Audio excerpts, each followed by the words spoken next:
Toda semana minha cabeça é explodida. Tá muito bom. Eu estava nas discussões, eu não tinha noção de o quão profundo era essa questão de sexualidade e gênero para a psicanálise. Por algum motivo eu tinha na minha cabeça que a psicanálise tinha todas as ferramentas para ter superado essa questão. Não sei porque que eu tinha esse pensamento. Tô vendo que não é por aí. Mas está sendo ótimo e muito obrigada por gravar.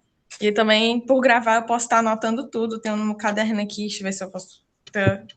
O pessoal tá no meu caderno, tudo anotado, vocês falam, que o Márcio fala, que o Thiago fala, Suriane, tudo fica anotadinho. E é meu sonho de ter tudo anotado num grupo de estudo. Pela primeira vez eu posso dizer isso. Então, muito obrigada por gravar, viu, professor? Tá bom, Larissa. Interessante mesmo essas gravações, a gente fica aí com um texto falado, né, oral, que a gente pode recuperar, né, a qualquer momento. E, bom, eu não sei se vocês sabem, mas nós temos um canal no YouTube que se chama Três Encontros Lacanianos. Não sei se conhecem. Acho que alguns conhecem, né? Mas os mais novos talvez não. Porque até ano passado a gente fazia um seminário que se chamava Três Encontros, são três encontros juntos, né? Três encontros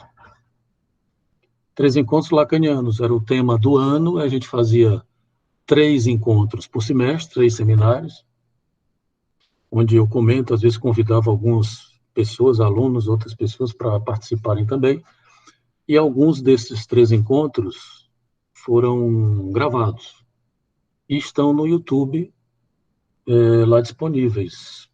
Tem desde 2017, 2016 e tal. Vocês encontram lá. Chama Três Encontros Junto, né? Três Encontros Lacanianos. É um canal lá, tá?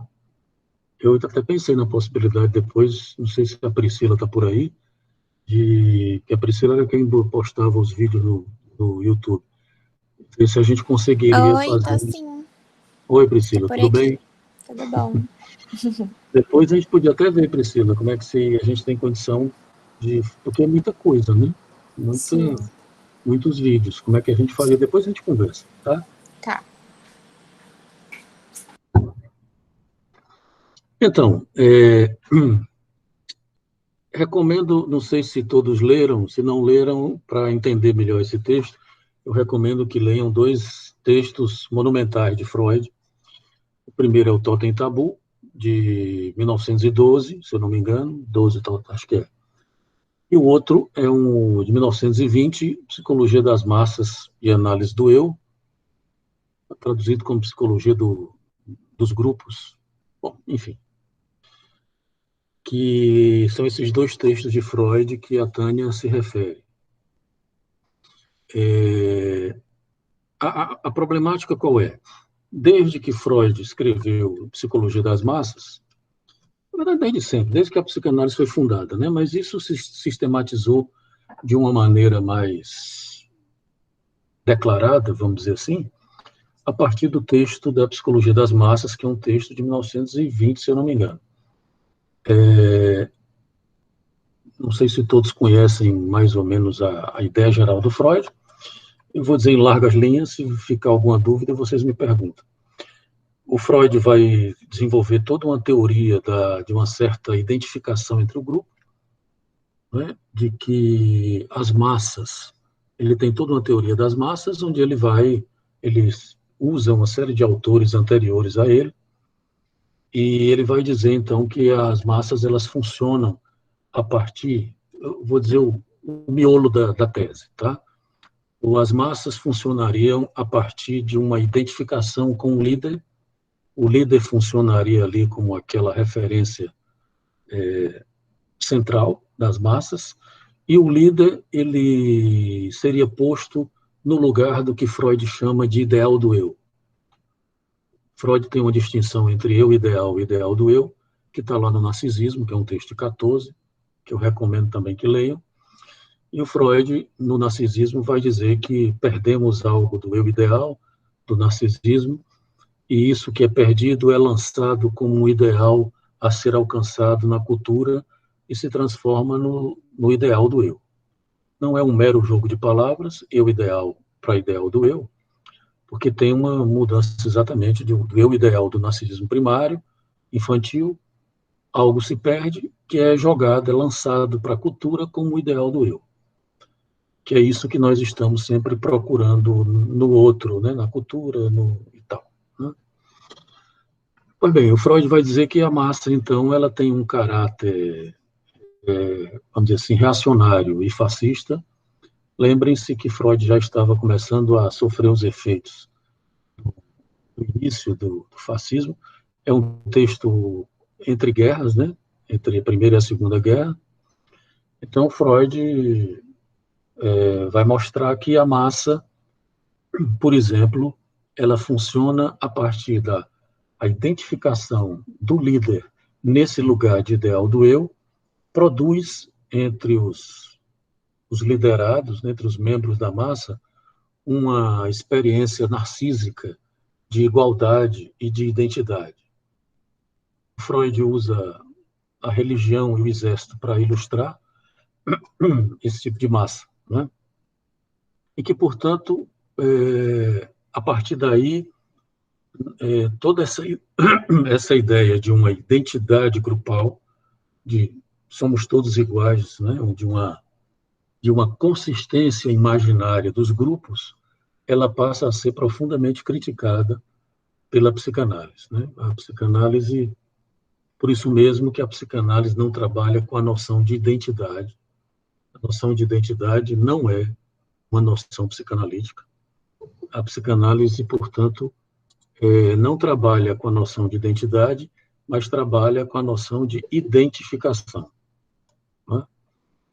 A identidade, como lembra a Tânia aqui no texto, ela é uma rigidez, ela é formada através de um traço, né, que se enrijece e dá uma consistência imaginária ao grupo e cria um tipo de grupo com características um tanto quanto fascistas, seja na religião, seja no exército, por exemplo, porque uma das características da massa, também mais importantes e fundamentais, é que a massa produz esse efeito de identidade, portanto, de igualdade entre os seus membros, mas para que ela tenha essa identidade, né, grupal, o que é da ordem do diferente é expulso do grupo, né, fica de fora.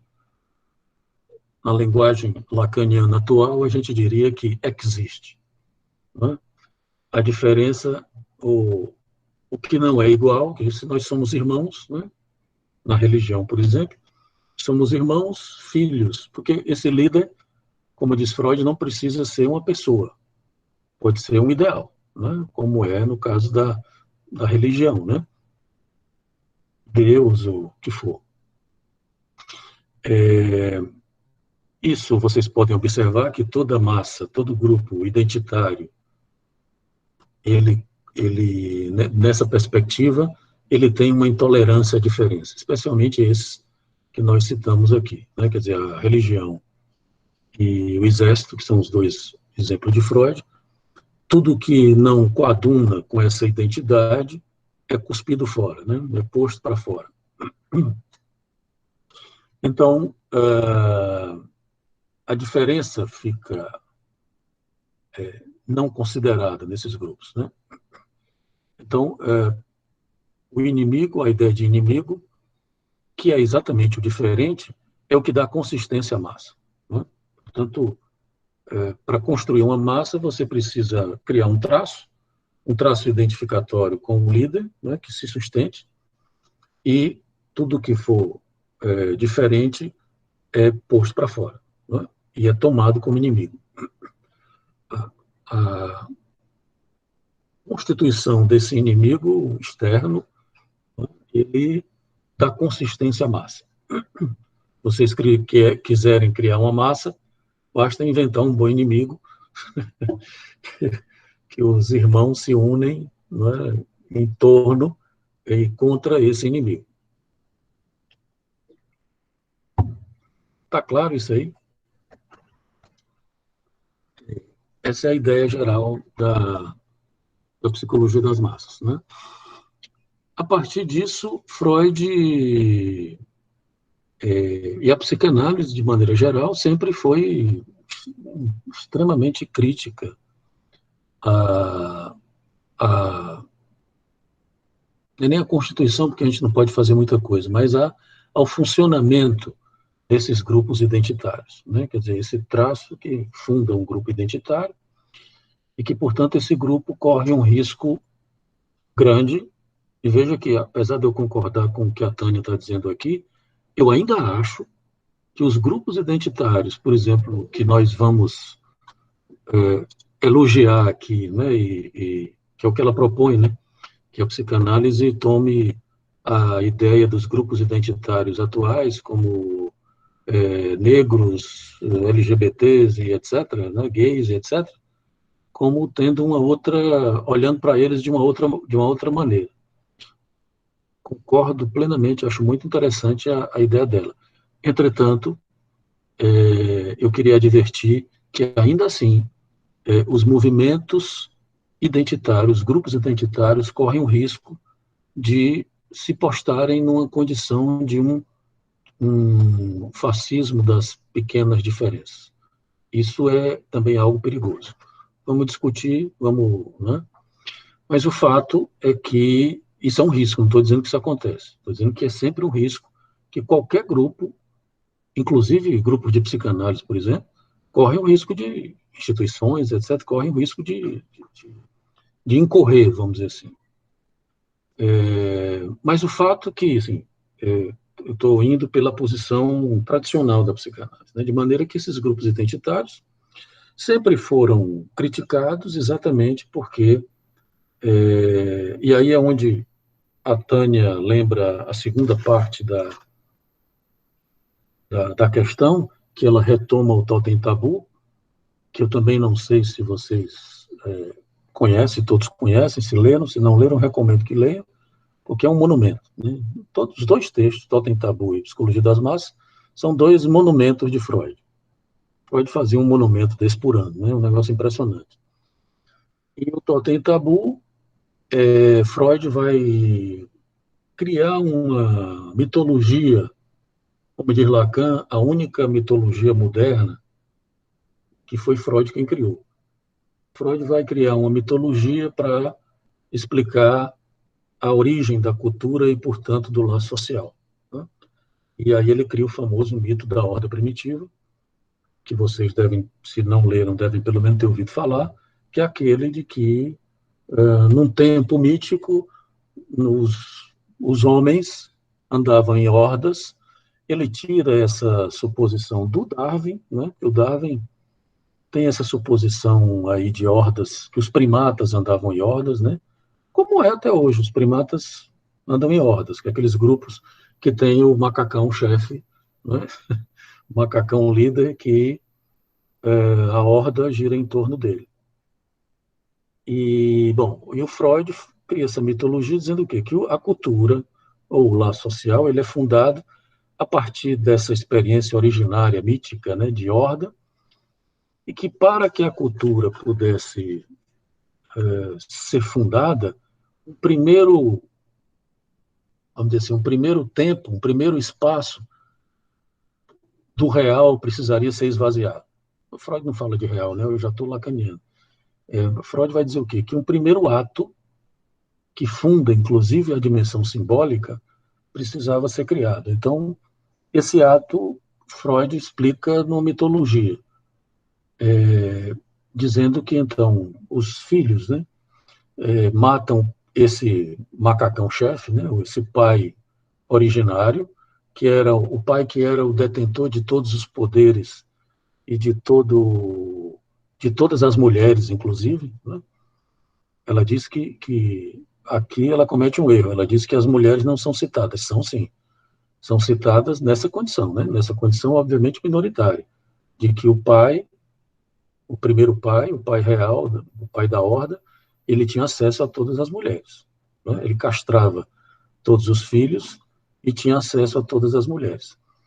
Um dia, os filhos se rebelam, matam o pai, e no momento em que matam esse pai originário, é como se fosse o primeiro pai, né? Um pai mítico, que é como se fosse o pai número 1. No momento em que matam esse pai, eles fazem uma refeição totêmica, que Freud encontra isso nos textos dos antropólogos e nos rituais de refeição totêmica das sociedades totêmicas. Eles fazem isso, né? É parecido, por exemplo, com a nossa comunhão, né?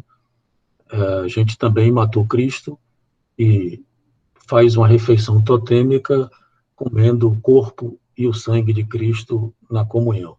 É a mesma lógica, obviamente que nas sociedades totêmicas não é Cristo, obviamente, né? Mas é sempre um animal totêmico, algum tipo de totem. Geralmente são animais, né? Esse animal, existe um ritual totêmico onde esse animal é morto e é devorado canibalisticamente, vamos dizer assim, num ritual, né? Como se fosse um jantar totêmico. Para Freud, isso é o modelo da primeira incorporação e da primeira identificação com o pai, né? E a fundação desse primeiro espaço vazio na cultura, que é o espaço do pai originário. Por isso que Freud depois vai fazer muitos elogios ao monoteísmo, né? O Moisés e o monoteísmo, especialmente ele vai fazer esses elogios. A importância do monoteísmo de que o espaço, o lugar do pai ou o lugar de Deus, ele está vazio, né? Ele, desde o judaísmo e no cristianismo também é assim, o lugar do número 1, que é o lugar do pai, está vazio. Deus, no judaísmo, nunca participou do jogo simbólico concreto, né? Deus, no judaísmo e no monoteísmo de maneira geral, existe, ele está de fora, né? O cristianismo é a mesma coisa, com uma pequena diferença de que no cristianismo nós tivemos uma encarnação da figura de Deus em Cristo, obviamente, vocês conhecem a história, mas Cristo veio só ser assassinado, né? Que não é pouca coisa. Muito curioso isso. Ele veio para isso, para que nós reencenássemos o mito originário do assassinato do pai e no caso de Cristo não houve devoração totêmica, mas curiosamente no ritual da missa tem, né? Bom, eu estou indo muito apressado, muito rápido nessas histórias, porque estou supondo que vocês aí já têm alguma leitura disso. Se não tiverem, me perguntem, me parem, porque eu estou só dando os fundamentos para a gente poder entender qual é a discussão que a Tânia faz. Tá? Posso ir adiante? Pode sim, professor. Pode sim, tudo certo.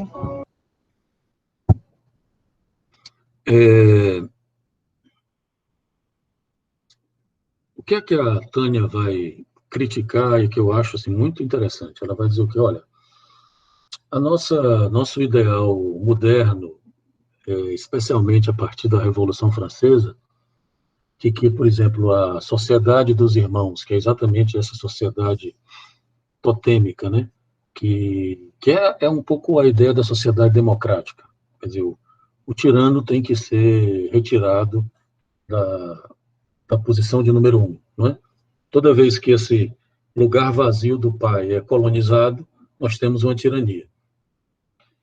É esse lugar do pai que goza, né? O pai real, como diz Lacan, que é o pai gozador, que é aquele tirano que ressuscita o pai originário e diz, né, como fez o Hitler, por exemplo, né? E como fazem os tiranos, né? Eles estão lá, tomam de assalto o lugar vazio do pai, né? Que é um lugar que deveria ficar vazio, como é no caso da democracia, são representantes do pai que passam, né? Que ficam lá, mas que não se postam, né? De uma maneira definitiva. O tirano, de alguma maneira, se posta de maneira definitiva, mas não só isso. O tirano goza. Como assim? O tirano goza o gozo do outro. Isso eu já estou lacaniano, né? Em que sentido? De que o tirano é aquele que faz e arrebenta e que bandido bom é bandido morto, então ele bota para lascar e ele tem a lei, ele tem o poder, e ele faz o que quer, e é isso que Lacan chama de perversion. Em francês, Lacan faz um jogo polifônico com perversion, que é perversão, e ele faz uma brincadeira com père, que père em francês é pai, então ele escreve perversion, que é P-E-R, ele escreve com P-E-R-E, père de pai, né? É como se fosse pai-versão, né? A perversão do pai. Uma pai-versão, não dá para traduzir direito, não. Bom, dá para traduzir, mas não fica ruim, né? Que é um pouco essa perversão, que é um pai que fica nesse lugar de gozador originário, vamos dizer assim. Esse pai gozador originário foi aquele que foi assassinado, né? Quer dizer, assim, é mais ou menos assim. Se alguém gozava tudo, era esse pai. Como ele foi assassinado, isso quer dizer que ninguém mais goza tudo. Nós, portanto, somos sempre números 2, o número 1 tá morto, e nós estamos na linhagem como o número 2. E que por isso mesmo a gente não pode gozar tudo.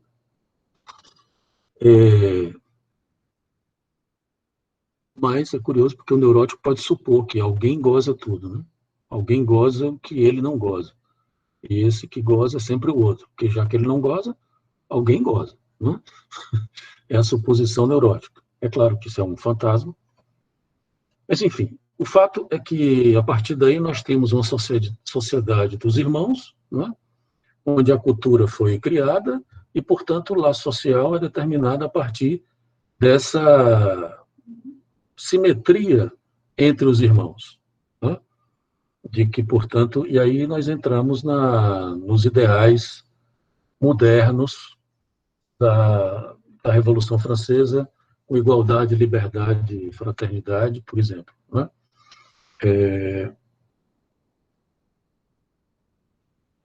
Eu não entendi bem o que a Rayane disse aqui.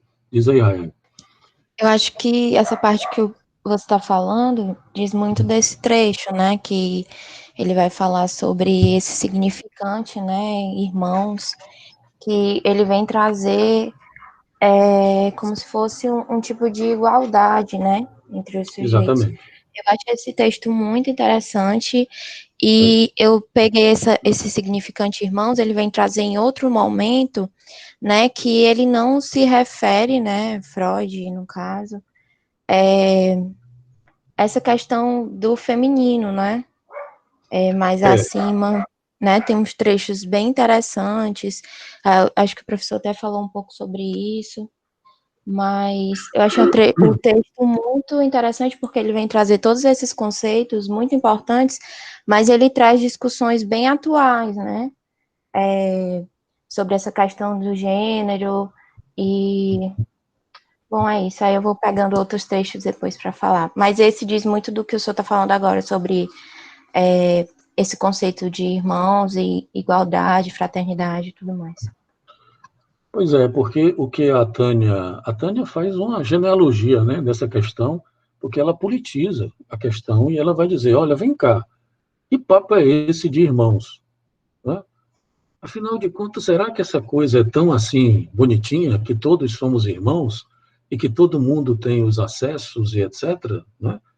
Ela inclusive diz aqui de como essa ideia de que somos irmãos e participamos todos da sociedade igualmente, ela encobre toda uma violência que foi feita a uma série de populações, né, uma série de grupos, inclusive esses grupos identitários que estão se manifestando hoje, e que essa ideia, essa generalização da partilha do laço social termina não considerando, né? Eu vou recomendar para vocês, não sei se vocês já leram, se não leram, eu recomendo muito que leiam, que é um livro, sim, é um livro que realmente me abriu uma série e que acho para todo mundo, porque hoje essa ideia é uma ideia que passou a ser uma ideia corrente, que é o livro do Gessé Souza chamado Elite do Atraso. A tese do Gessé hoje é uma tese que todo mundo já toma como uma ideia como é que eu diria, assimilada e aceita, né? E ele é um autor muito interessante, hoje é praticamente o maior sociólogo brasileiro vivo, vamos dizer assim, né? Ele faz uma série de críticas, ele é sociólogo, faz uma série de críticas às sociologias brasileiras, né? Desde o Sérgio Buarque, né? Ele tem um que ele trabalha sem fazer muitas críticas e elogiando, que é o Florestan Fernandes, os sociólogos e tal. Mas os sociólogos mais habituais, né, que especialmente representados na figura do Sérgio Buarque de Holanda, que é o pai do Chico, né, ele mete o pau, né, ele faz uma crítica severa. Essa ideia é exatamente que nós aprendemos a criticar também, do homem cordial e tal. Leonardo, Oi. Eu queria só levantar uma questão, porque eu já escutei a Rita Kel falar exatamente sobre essa crítica que o Gessé faz ao o Buarque de Holanda, porque ela diz que ele compreende de forma inversa o homem cordial. Ela diz que o que o Buarque de Holanda fala no livro é que essa cordialidade não deve ser uma virtude do brasileiro, e sim como um defeito que o mantém na condição de oprimido. E aí, quando o Gessé coloca no livro dele, ele dá a entender que o homem cordial é entendido por ele, né, como se fosse uma espécie de vantagem do brasileiro ser pacato, ser pacífico. Eu acho que o Gessé também está criticando muito a ideia, porque isso se transformou, para além do que o Sérgio Buarque propõe, isso se tornou um imaginário social, né? Isso tornou uma imagem de que o brasileiro é cordial e que no carnaval somos todos iguais, porque ricos e pobres dançam juntos no meio da rua e se abraçam, e esse papo todo, não é? Que o carnaval é democrático, e, enfim, né? De que o brasileiro samba, suor e cerveja, né? Essa ideia de que hoje, obviamente, não tem como mais sustentar, depois do bolsonarismo, né? Não tem mais como sustentar depois da ruptura, da cisão que nós sofremos em 2018, que já vinha... 2018 foi o arremate, né? Mas já vinha se construindo. Não dá mais para sustentar. Pelo contrário, hoje a gente tem que achar que o brasileiro não é cordial, ele é boçal e estúpido, na classe média de maneira geral, né? Porque é como a gente tem visto, né, o funcionamento da classe média e a boçalidade da classe média, enfim, né? Vocês viram isso, a gente vê isso todo dia na internet, no jornal e etc. Né? Mas eu acho que o Gessé... Oi, quem está falando? Oi, professor. A Tânia, né, quanto a isso que está sendo comentado, na página 2 do texto, ela vai trabalhar essa questão, ela chama dessa falácia da permeabilidade da identidade, né? Porque ela fala justamente que esse processo de miscigenação. Isso. Esse processo, ele acabou, assim, dando essa ideia de que, você não é negro, né? Você não é preto, você não é preta, você é morena, né? O branco. Então, assim, essa ideia, né? Ela acaba sendo uma falácia. E ela fala uma coisa muito interessante, que ela vai falar assim, que esse silenciamento provocado por essa falácia, eu achei muito interessante isso que ela coloca, porque esse silenciamento acaba escondendo uma violência, né, um assujeitamento. Ela usa a palavra aviltante e sistemático, né? Eu achei isso muito interessante sobre essa ideia de que o brasileiro, essa mesclagem cultural do brasileiro, né? Nós somos uma mesclagem de cultura, aqui tem o português, tem o francês, tem o africano, tem, né, o índio, tem... E, na verdade, não é assim, né?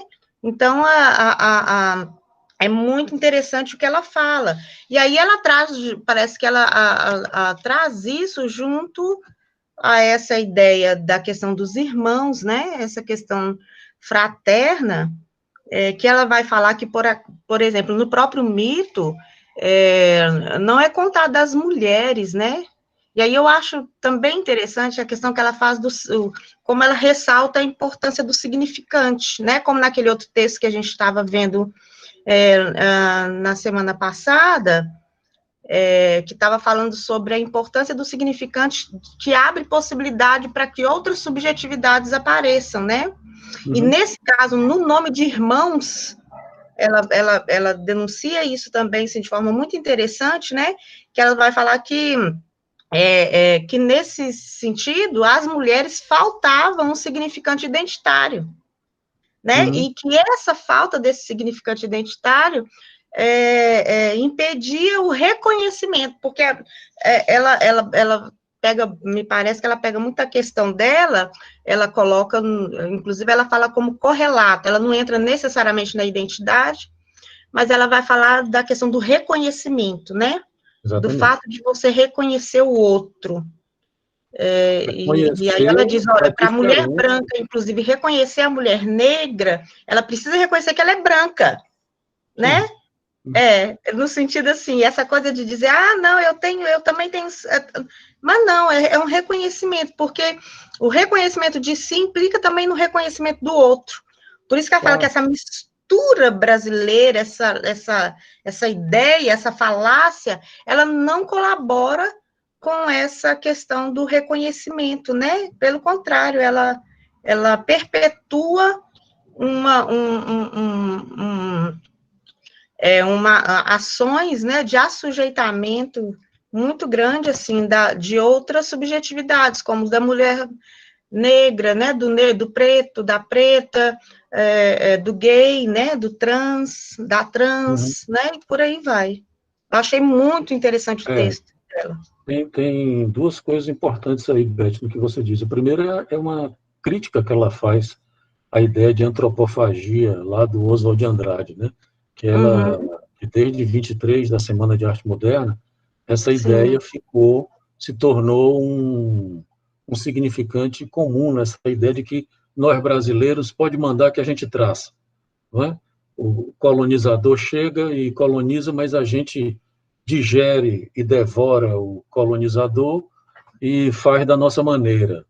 Não é? É a ideia de antropofagia do Oswald de Andrade. E, na verdade, não é bem assim, né? Não foi bem assim que aconteceu, né? Isso não faz com que a gente seja... Isso é uma armadilha, né? Porque isso não faz que a gente seja menos colonizado, né? Que a gente sofra os efeitos, seja menos afetados pela lógica da colonização, né? Então, ela faz essa crítica. E o segundo é exatamente isso, é que é isso que ela está propondo, né? Numa determinada circunstância social e política, como essa do Brasil, eu terminei sem falar com a tese do Gessé, né? Mas depois eu falo. O que ela propõe é que, numa determinada circunstância social e política, é crucial que se reconheça as identidades e a diferença das identidades e certas condições sociais e políticas dessas identidades, não é? Isso, como eu disse para vocês, não retira o risco de que esses grupos identitários incorram em algum tipo de fascismo. Mesmo os grupos identitários que estão, vamos dizer assim, numa posição política crítica, não é? Estamos vendo, por exemplo, como é o nome do cara lá, que é do Instituto, aquele negro que é racista, né? É o nome dele?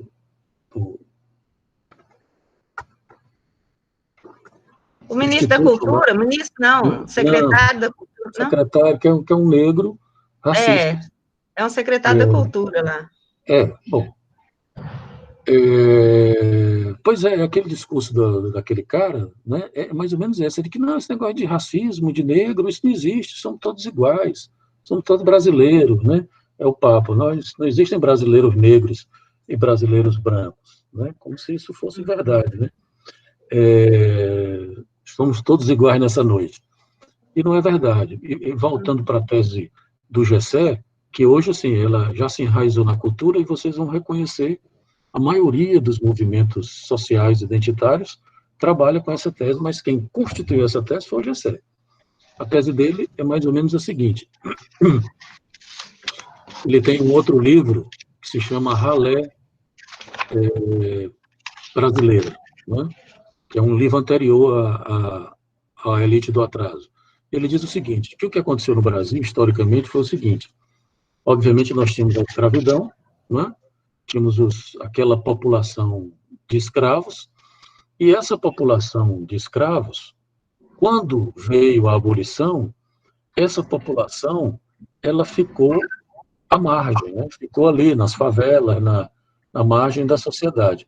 E nunca houve qualquer tipo de política pública dirigida a essa população. Nunca.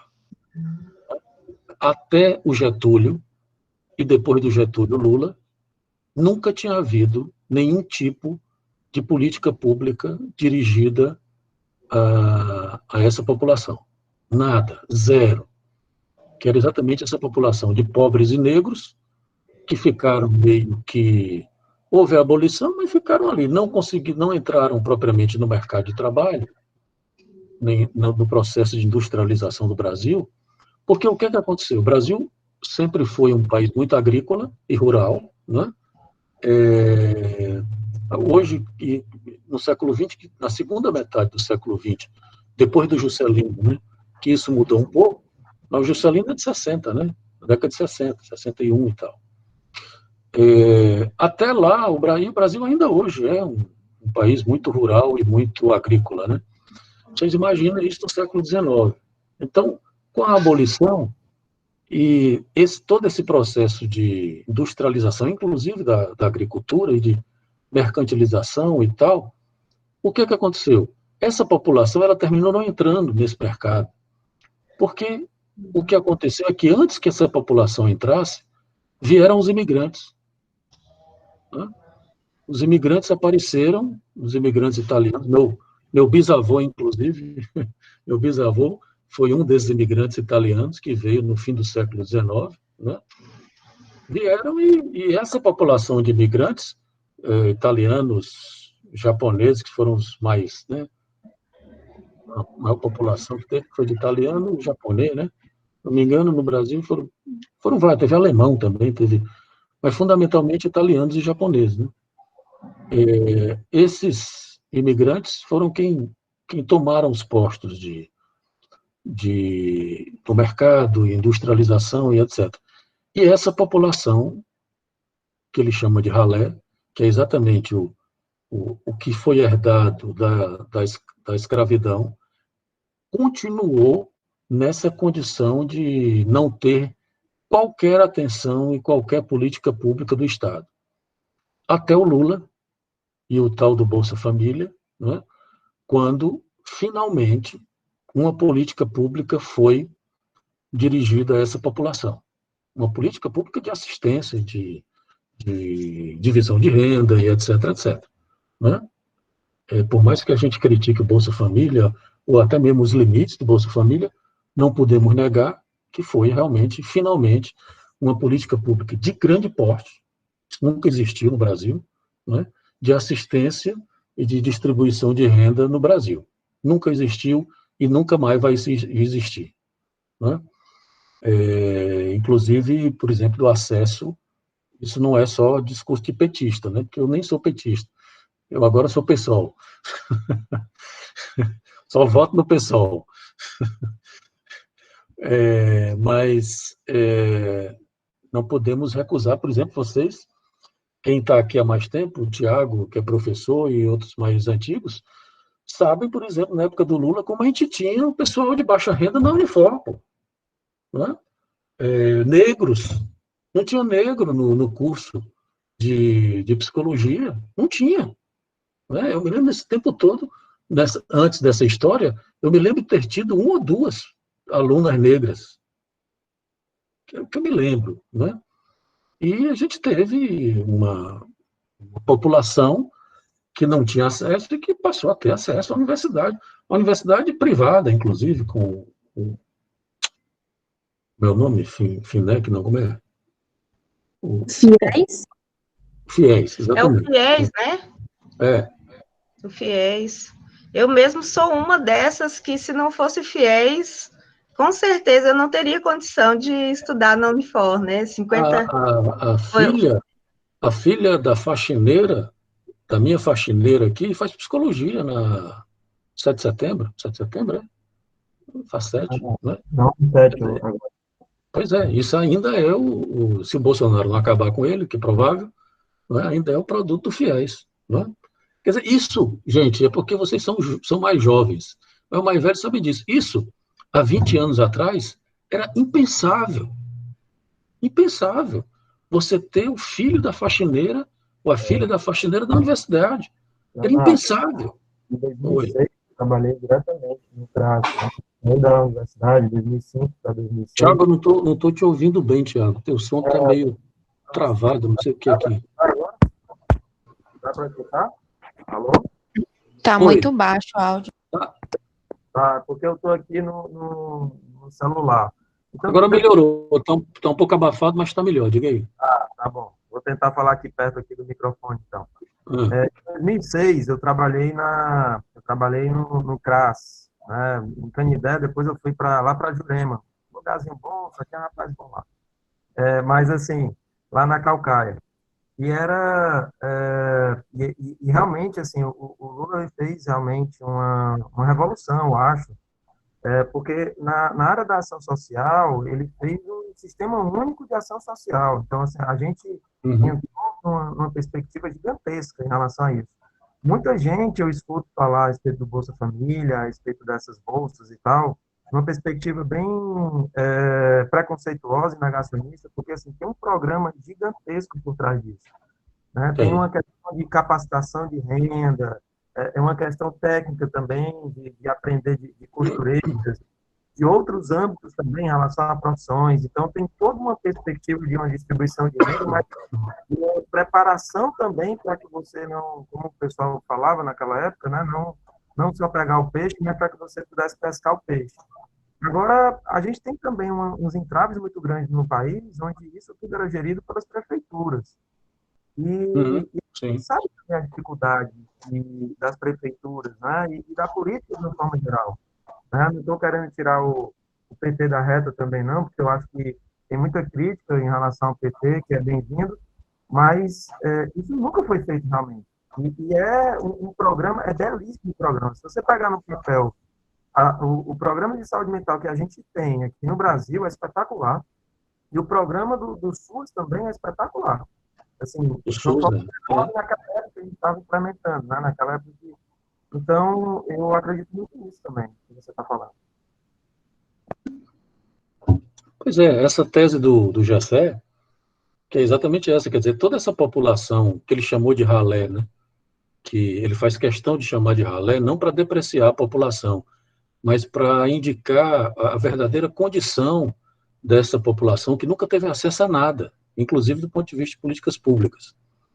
Muita gente critica a utilização que ele faz desse termo ralé, que é o título de um dos livros dele, de uma grande pesquisa que ele fez de 4 anos sobre isso. Né?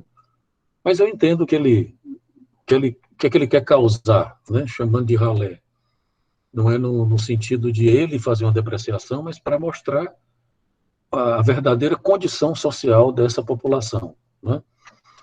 Mas então, o que o Gessé diz é isso, de que essa população, né, que vem desde da escravidão e que nunca teve qualquer assistência, ela fica nessa condição de sempre estar do lado de fora. Né? Quer dizer, a população hoje das favelas, por exemplo, elas são uma mescla dessa população que vem, inclusive, desde a escravidão, obviamente, com a pobreza, com as migrações rurais, né, da cidade, do interior, bom, enfim, é uma salada de... Mas então, é nisso que eu estou dando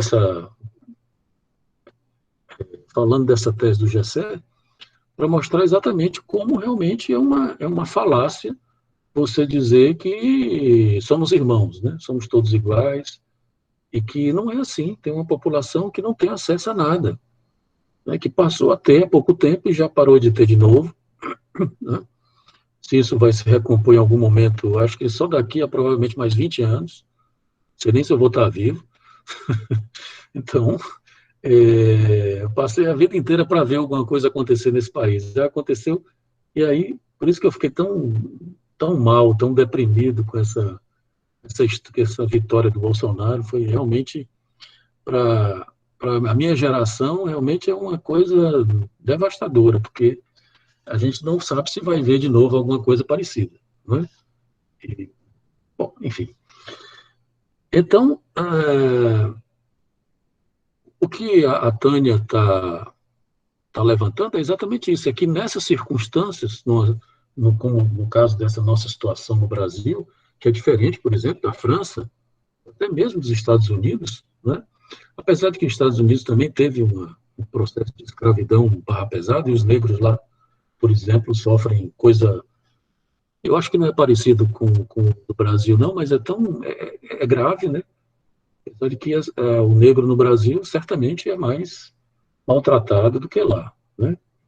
Bom, é difícil dizer isso, né? Mas é a impressão que a gente tem pelas circunstâncias sociais.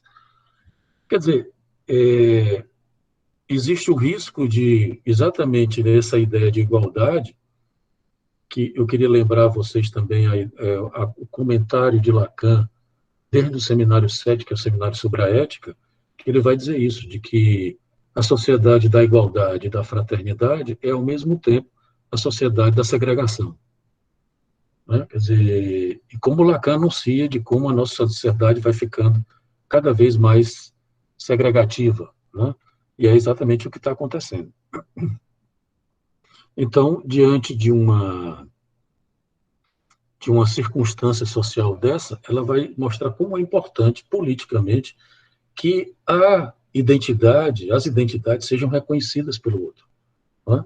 Que é exatamente isso, a identidade negra, a identidade gay, a identidade da mulher e tal, e etc. Né? Então, ela está fazendo uma retomada, né, da questão da identidade, fazendo uma relativização, né, e uma recolocação da questão da identidade para certas situações que não são as mesmas, por exemplo, do mundo europeu, né? O mundo de Freud ou o mundo de Lacan, por exemplo. Né? Esses caras não têm a mínima ideia. Nós mesmos aqui da classe média e classe alta, no Brasil, a gente não tem ideia do que é que se passa.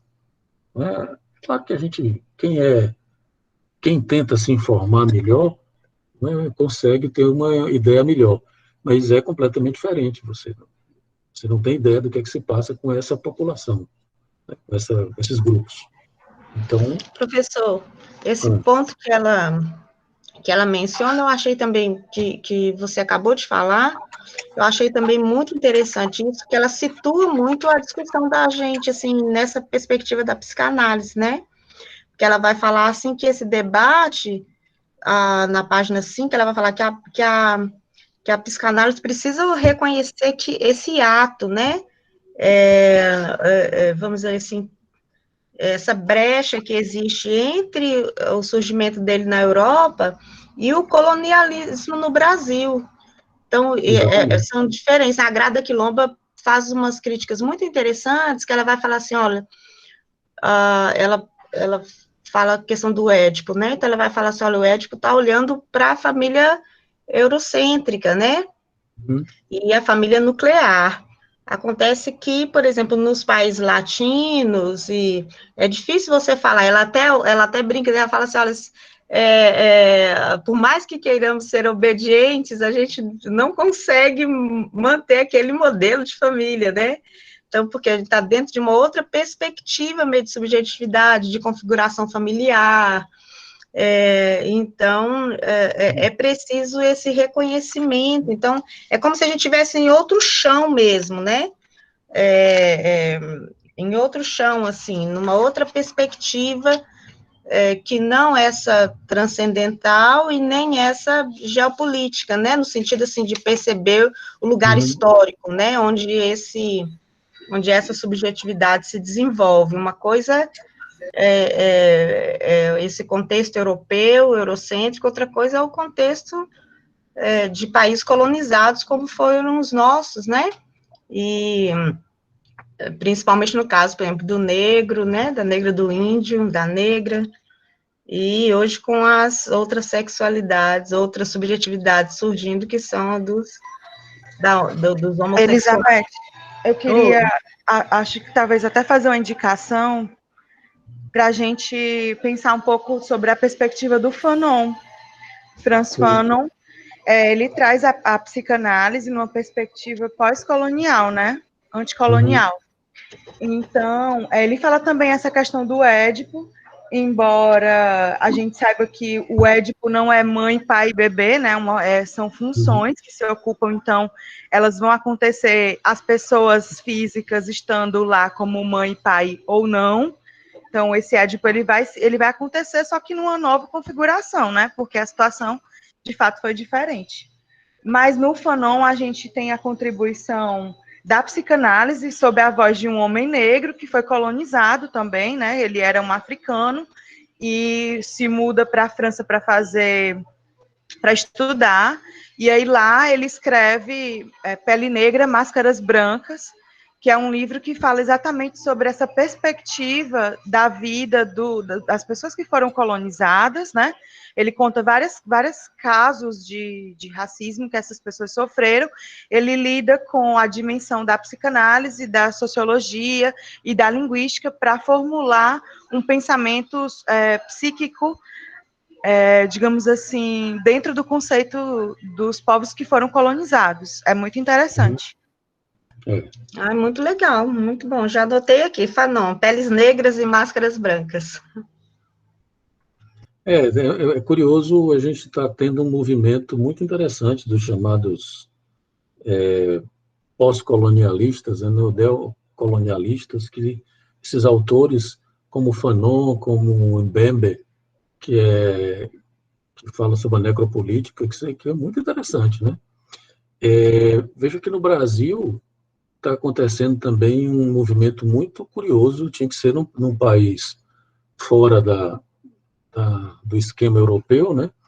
No Brasil, o Brasil hoje é uma referência mundial num tipo de movimento que está acontecendo dentro da psicanálise, de extensão da psicanálise, das práticas psicanalíticas para o lado social. Lá em São Paulo, a Miriam Debier, o Paulo Endo, essa turma aí tem feito esses trabalhos com a clínica na rua, a clínica na praça. São movimentos bem interessantes, que obviamente é preciso ter um certo cuidado com essa extensão, como diz Lacan, né?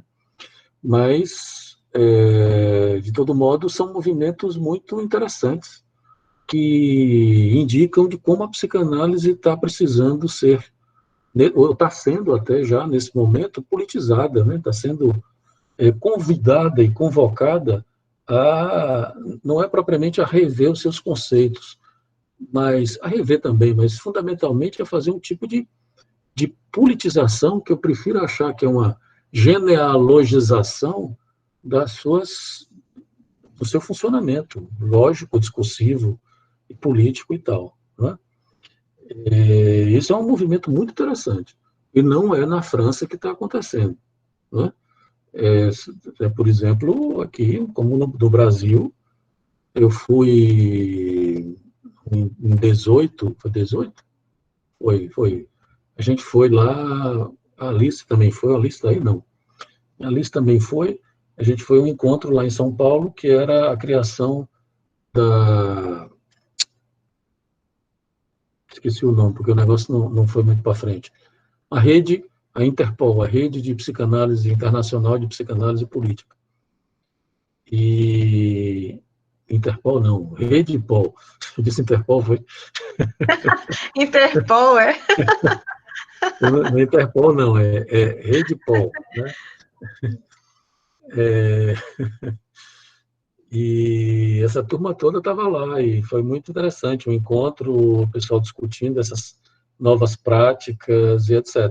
E acho isso uma coisa muito interessante, muito, né, curiosa, que a psicanálise está sendo convocada a fazer esse tipo de de renovação, entre aspas, né? Toda renovação ela precisa ser cuidadosa, porque ela corre o risco de fazer uma dissolução de alguns rigores, né? Em alguns momentos é importante fazer isso, mas é preciso fazer com cuidado e com outro rigor, né? E não acabar com o rigor, né? Mas, enfim, ela... Professor, por isso que eu achei interessante o que ela coloca,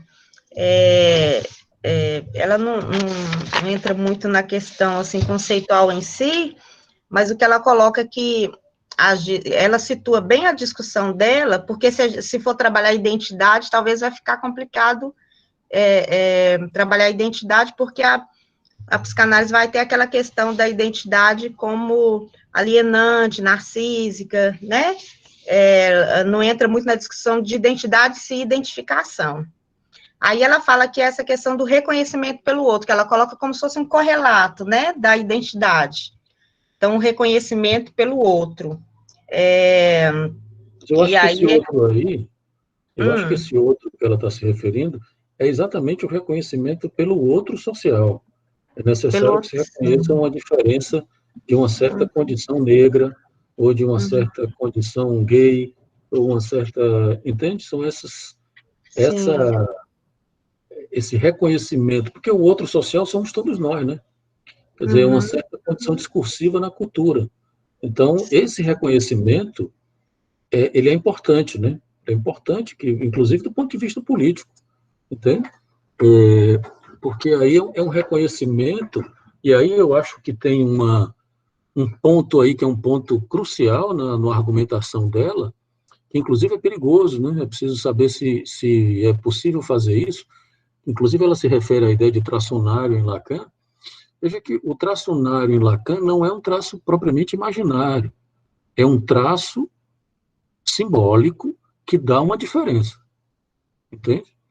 Talvez seja exatamente essa diferença entre identidade e traçonário, porque não sei se todo mundo... Lacan produz esse conceito no seminário 9 da identificação, onde ele vai chamar de traçonário. O traçonário não é um traço imaginário no sentido da imagem, físico e tal.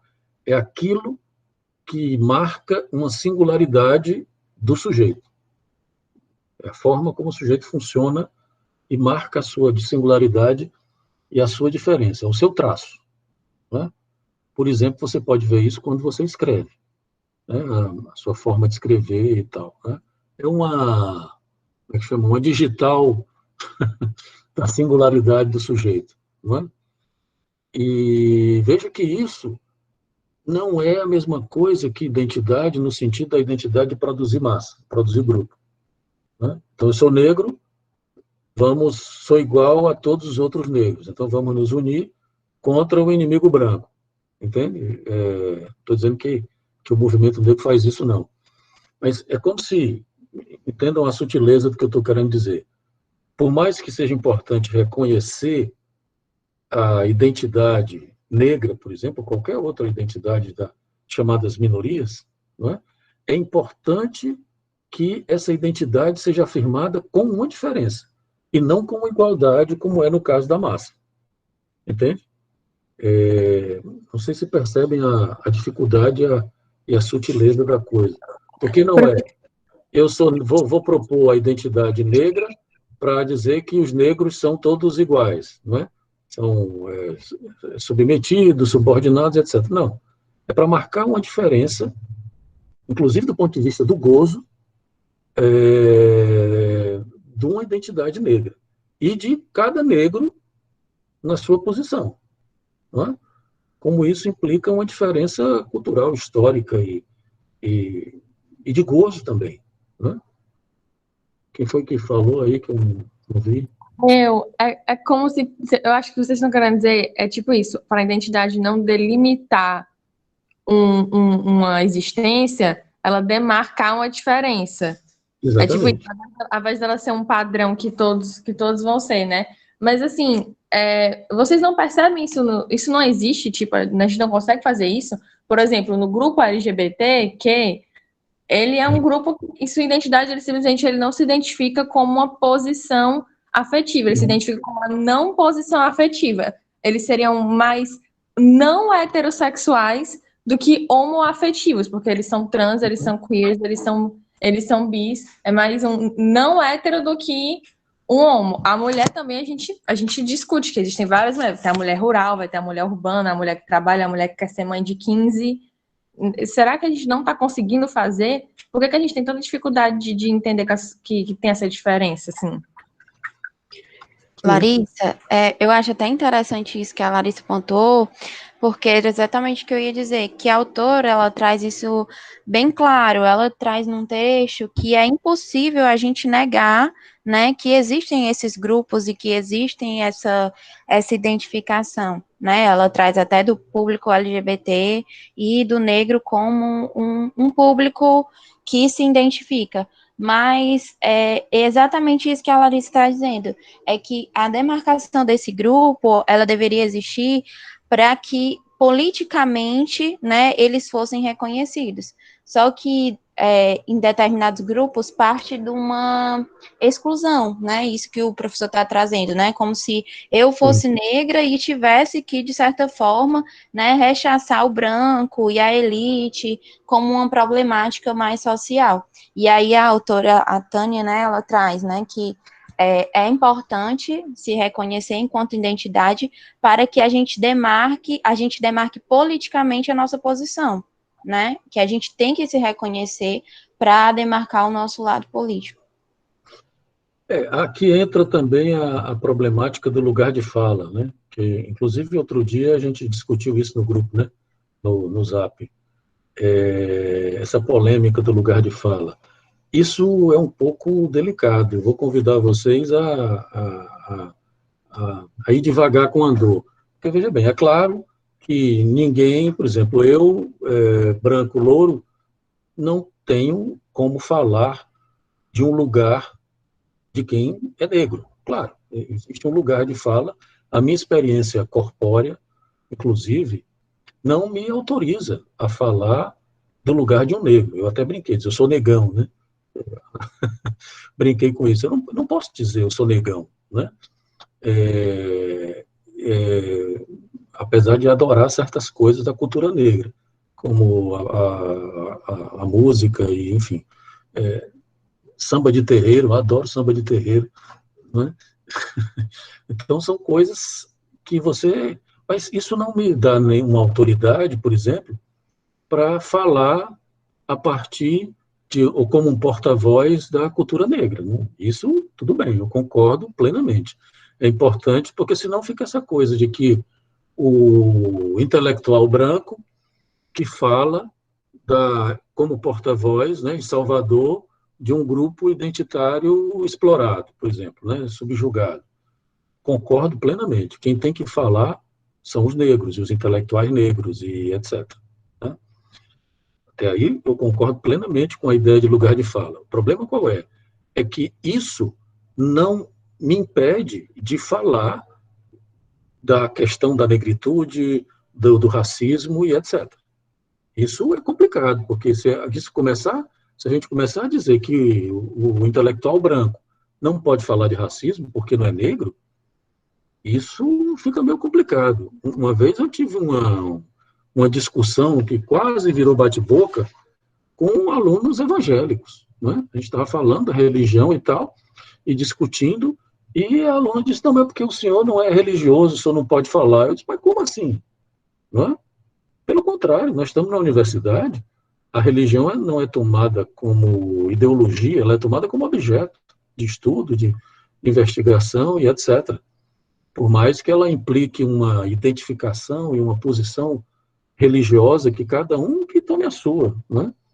O Freud, por exemplo, passou a vida toda batendo na religião, mas tomou a religião mais a sério do que todos os teólogos, né? Deu mais contribuições à religião e ao entendimento do que é a religião do que não conheço nenhum teólogo, né, que tenha dado tanta contribuição sobre a religião como Freud deu, que foi sempre muito crítico à religião, entende? Então, isso não quer dizer que o Freud tenha dito tudo e que não tenham questões de dentro da religião que possam, por exemplo, interrogar a própria psicanálise, ou sei lá. Né? Vocês estão entendendo onde é que eu estou querendo chegar? Quer dizer, existe um risco, que é aquele risco que eu estava falando antes, disso produzir um tipo de fechamento dentro do grupo identitário. Né? Isso é um risco. Né? De que, por exemplo, no grupo identitário negro, ele se tornasse agregacionista. Isso é um paradoxo, é uma aporia, que todo e qualquer grupo, não são os grupos identitários, não, né?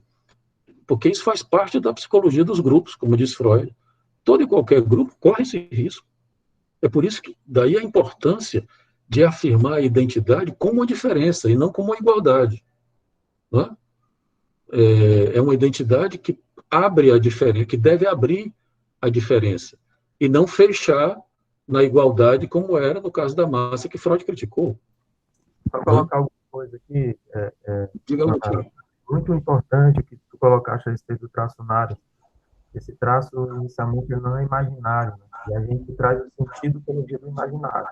E a gente tem que entrar, eu acho, nessa problematização, porque, como você está falando, assim, a igualdade articula a identidade. A identidade, o sentido da identidade vem justamente da igualdade. O que a gente pode pensar o que é igual e o que é idêntico, né? Sim. E aí a gente tem um ponto aí, onde a psicanálise coloca, como dizer assim, a nossa construção da nossa própria identidade, ela se dá no porvir. A psicanálise se dá o quê? No porvir. Porvir, né? A psicanálise trabalha essa lógica em função do sujeito, né? Como é que o sujeito se apresenta, né? E é por essa perspectiva de uma ação, né? Por isso que o Freud, eu acho espetacular Freud, porque parece que desde cedo ele já sabia disso. Ele toma cuidado com isso. Ele fala de identificações, ele não fala de identidade propriamente, porque ele percebe a problemática da identidade em função do narcisismo das pequenas diferenças, né? E percebe que o ser humano ele se autocria, ele se articula. Então, aí é onde a gente também tem uma posição do sujeito indivíduo, que não é uma essência, um indivisível, algo indivisível, mas algo do impasse, né, do conflito. Então, a gente tem esse campo dessa singularidade radical que se dá por essa diferença. Então, assim, esse questionário, e o Lacan vai perceber lá na frente, vai trazer isso, retomar isso quando ele vai falar sobre o real, ele vai dizer, é um engano, né? É um grande engano, porque o engano da linguagem é na fala. Ele está na fala. A partir do momento que a gente fala, a gente entra nesse processo. Eu sei o que eu estou dizendo, eu não sei o que o outro está escutando daquilo que eu estou dizendo, né? E a gente vai por essa perspectiva mais individualista ou mais singular de cada um, porque a gente fala com a gente mesmo, a gente pensa. E esse pensamento também tem esse contrassenso, esse contraponto, da gente não saber direito aquilo que a gente está dizendo, né? E quando a gente não sabe o que a gente está dizendo, é porque a gente está falando bem. Isso para a experiência analítica, por exemplo. Então, assim, essa referência onde, por exemplo, na experiência analítica, a gente começa por um ponto e quando a gente vai no final da análise, a gente termina no mesmo ponto, mas de uma outra posição. De uma maneira diferente, né? De uma maneira diferente, focando mais naquilo que era a nossa falta, num sentido de um impossível. Por exemplo, uma vetorização na palavra, ou da significação, como o Lacan vai falar dessa vetorização.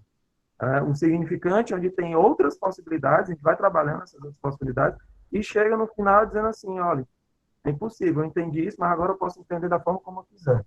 E eu vou fazer algo com isso, eu vou construir ainda mais coisas com isso. Então, essa singularidade radical, que eu acredito, é que se perde nesse processo, sabe? E em função justamente dessa diferença. Freud, lá na Psicologia das Massas e Análise do Eu, e num texto que eu estou me divertindo, assim, ficando impressionado com a profundidade do texto, que é o Tabu da Virgindade, ele vai falar, dar uma aula sobre a mulher. Ele coloca que, assim, a gente se reúne muito mais pelas nossas aversões, pelas nossas características de aversão ao outro, do que propriamente pela nossa identidade. Como você mesmo estava falando a respeito disso. Se quer inventar uma massa, invente um inimigo. Né? Então, assim, para a gente poder se reunir. Porque parece que a gente se articula muito mais aí. Então, eu acredito que é importante porque a gente, em torno disso tudo que a gente tem um homem moderno e a gente tem um capitalismo de fundo. E eu acho que gira em torno de tudo isso que a gente está falando, sabe? Essa questão desse empuxo a uma igualdade, empuxo das massas, tudo isso eu acho que tem uma articulação muito forte com essa referência, com o retorno a um nacionalismo exacerbado que nós temos, por exemplo, aqui, político, em relação ao Bolsonaro, em relação ao Trump nos Estados Unidos e tudo.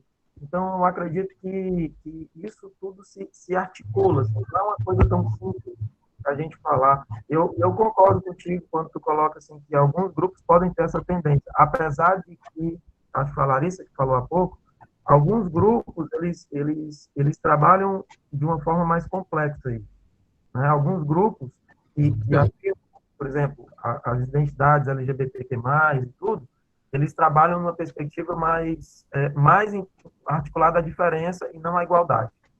Aí eu acho bacana. Né? Não são todos os grupos que podem chegar nesse ponto do fascismo, mas alguns trazem algo nesse sentido que a Larissa trouxe, que eu acho que é aí onde a gente também se enquadra, ou se articula, melhor dizendo, numa perspectiva social.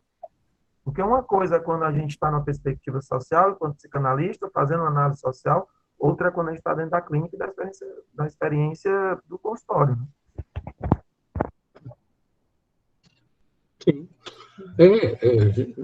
Porque eu acho que assim, o texto da Tânia, ele chama a atenção, ele nem chama a atenção, na verdade, sou eu que estou chamando a atenção a partir do efeito do texto da Tânia sobre mim. Né? É que, assim, uma coisa é você dizer, como é possível dizer, a partir do texto de Freud, da psicologia das massas, de que os grupos identitários, eles incorrem no fascismo. Entende? É mais ou menos, essa foi a posição que a psicanálise teve até pouco tempo, até o texto da Tânia, vamos dizer assim. Né? É claro que não é isso, muita gente já interrogou isso, mas outra coisa é você tomar, porque, veja bem, o fato qual é que desde que o Freud disse isso, a gente sempre soube que isso é um risco.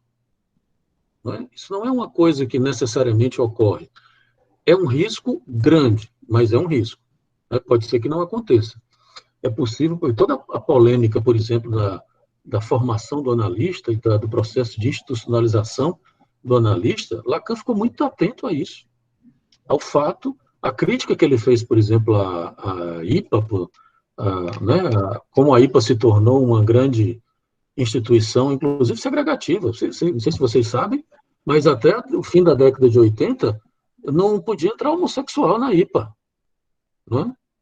Não havia psicanalista, a IPA não aceitava psicanalistas homossexuais. Todo mundo sabe o que é a IPA, sabe, né? Imagina, desculpem se eu estou sendo muito... Mas é porque eu não conheço todos vocês, não sei em que pé vocês estão. A escola dele mesmo entra nessa referência, né, Delgado? Professor, eu acho... Até a dissolução da escola entra dentro dessa perspectiva. Exatamente. Quer dizer, é um negócio curioso. Eu sei de um caso de um psicanalista que quis entrar numa instituição tipo IPA, né, tradicional, e recomendaram que ele se casasse. Ele era gay, obviamente, mas era um gay que não declarava, naquela época, né, na década de 80, as coisas não eram... Não que as coisas sejam fáceis hoje, mas na década de 80 eram muito mais difíceis. Né? Então, ele não declarava e recomendaram que ele se casasse. Não é? Se casasse com uma mulher. Não é?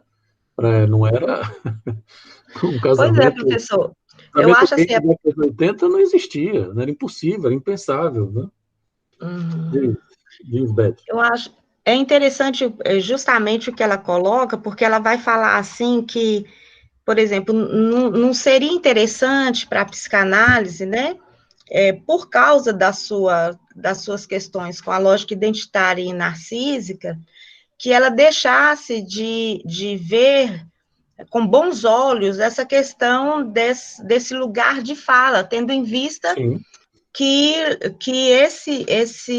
essa fala justamente produza aí um discurso no laço social de subjetividades que até pouco tempo eram abafadas, né? Então, o surgimento, e aí ela vem falando isso, que o bom seria que a psicanálise não entrasse, por causa desses conceitos, desfizesse de todo esse movimento, porque justamente é ele que propicia o surgimento dessas novas subjetividades, né? Essas pessoas que estão falando e eram vozes que estavam até pouco tempo muito abafadas por causa de todo o contexto ideológico, cultural e que estabelecido, né? Outro dia eu estava assistindo uma live de um pai de santo, né? E uma babalorixá. E eu achei muito, gente, que coisa interessante. E tem crescido muito, assim, o número de lives produzidas, né? Muitos vídeos de terreiros, muitas mães de santo tendo a oportunidade de falar. E uma coisa que o babalorixá chamou a atenção, que ele falou assim, olha, é possível que nós nunca tenhamos, assim, na história brasileira, um número tão grande de intelectuais negros e negras como nós estamos tendo ultimamente, que justamente por causa dessas políticas, né, públicas de inserção, essas cotas, então, e que isso precisa ser comemorado, não só comemorado, como também aproveitado. É uma safra de intelectuais negros e negras muito interessantes, né? E não só, e aí vem negro, mas lésbica, gays, né? Então, e eles falam com muita propriedade, muito conhecimento. Então, é muito interessante quando eles reivindicam, então, lugar de fala. Ela vem falando, é lógico que tem várias questões aí, eu também concordo com isso, há um perigo, né, da gente cair, por exemplo, o cristianismo caiu nisso, né, quer dizer, nós somos irmãos para os nossos irmãos, né, temos dificuldade de amar o mundo, nós amamos os nossos, que estão junto da gente, a gente inclusive discutiu muito isso, né, já em outros momentos no próprio grupo, e com o estranho, né, com aquele texto de Freud, mas assim, os cristãos fazem muito isso, quer dizer, eles amam, mas eles amam, nós temos, né, amamos quem está ali do lado da gente, quem processa a mesma fé, se não está na nossa fé, nós não amamos, então, que amor é esse, né? Então, está bem dentro desse contexto, como a gente pode cair nessa questão que a própria Tânia vem denunciar, né? Esses outros significantes, que, na verdade, eles se juntam para se agregarem e formar uma fatria ali entre si. Então, é um risco que se corre. Por isso que eu acho interessante a fala dela, no sentido assim, olha, vamos comemorar isso, esse lugar, vamos comemorar esse povo falando, né? Vamos comemorar que eles estão tendo espaço para se apresentarem, né? Para surgir, para que a sua subjetividade, para que a sua singularidade seja percebida, a sua diferença seja marcada, porque são anos, né, de abafamento, e eu acho que isso precisa ser comemorado mesmo, apesar das questões das implicações que vai ter com algumas questões teóricas e metodológicas da psicanálise ou de qualquer uma outra teoria ou crença, né? Mas é o outro que está surgindo. Eu acho que é importante também, até para a gente terminar, considerar de que existe uma psicanálise em intenção e uma psicanálise em extensão. A posição do psicanalista nessas duas, não sei se todos conhecem essa distinção, que é o Lacan que faz. A psicanálise em intenção é a clínica, né? E a psicanálise em extensão é as discussões ou uma certa aplicação, entre aspas, da psicanálise é uma série de discussões, né? Por exemplo, numa psicanálise em extensão, um psicanalista pode até achar que pode falar o que é um negro, por exemplo, né? Pode até se equivocar e achar que sabe o que é o racismo e, enfim, né? Mas na psicanálise em intenção, não. Porque se alguém chega na clínica e diz assim, eu vim aqui porque eu sou negro e sofro os efeitos disso, você tem que perguntar como é que foi essa experiência de ser negro. O analista não pode achar que sabe. Né?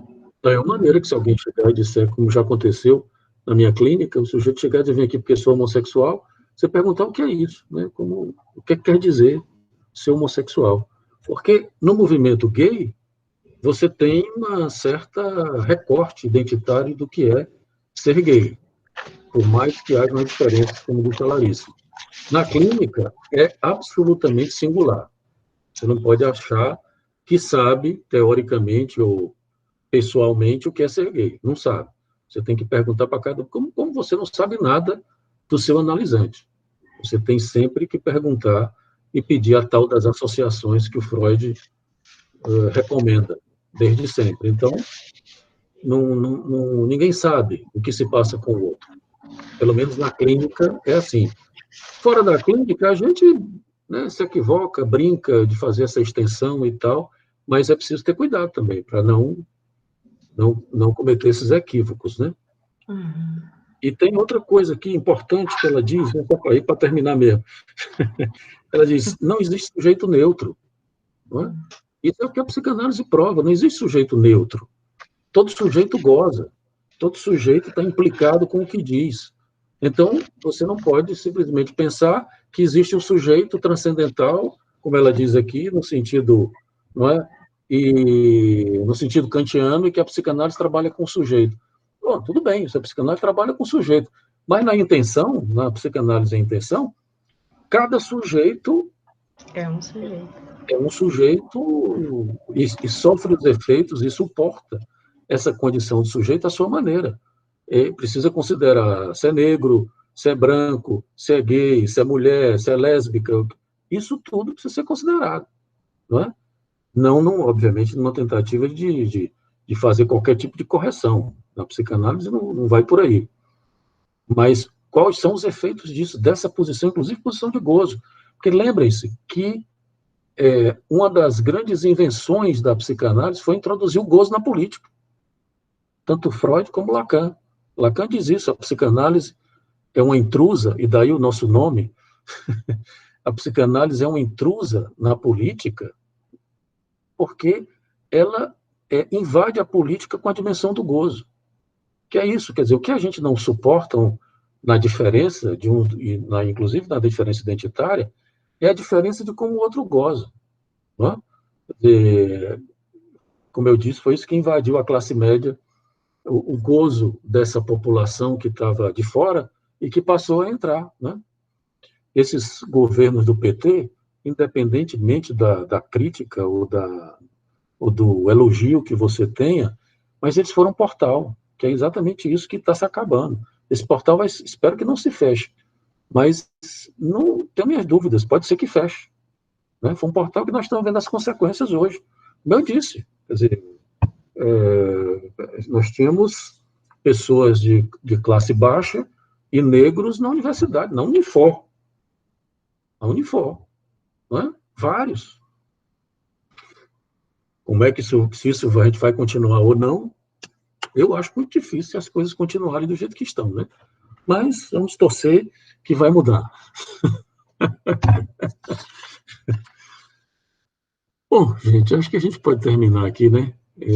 Essas questões certamente voltarão em outros textos. Recomendar o próximo texto. Eu disse para vocês que a gente pula o texto 3, não. Eu recomendei a gente pular o texto do Ceccarelli, esse aqui, Psicanálise, Sexo e Gênero, algumas reflexões. Pular esse e ir para o seguinte, que eu não lembro qual é. Vocês têm aí na programação. Na próxima quarta, a gente já vai para esse seguinte, tá bom? Depois a gente pode até confirmar qual é do grupo. Ok? Então tá. Deixa eu parar a gravação aqui.